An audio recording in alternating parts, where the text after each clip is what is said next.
Deadliest accident in aviation history. 27 March 1977 was an ordinary day for many tourists of Tenerife Islands. Who could possibly know that day will be later known for the deadliest accident in aviation history? As a result of on-ground collision, runway incursion took away the life of 583 people. The day started with a bomb explosion at Gran Canaria Airport and the threat of a second bomb causing many aircraft to be diverted to Los Rodeos Airport.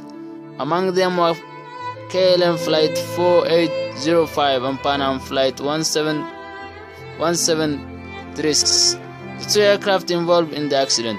At Los Rodeos Airport, air traffic controllers were forced to park many of the airplanes on the taxiway, thereby blocking it.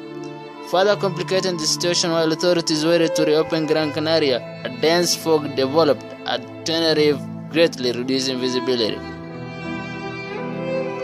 When Gran Canaria reopened, the parked aircraft blocking the taxiway at Tenerife required both of the 747s to taxi on the only runway in order to get in position for takeoff.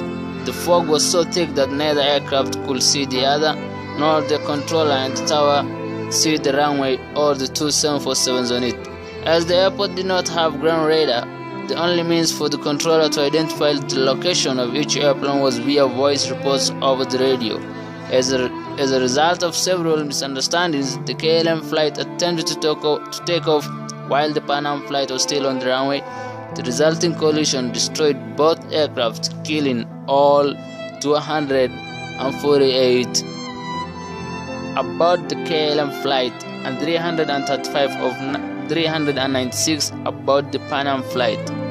61 people aboard the Pan Am flight, including the pilots and the flight engineers, survived the disaster. Afterwards, ground radar was installed at Los Rodeos. The accident had a lasting influence in the industry, particularly in the area of communication.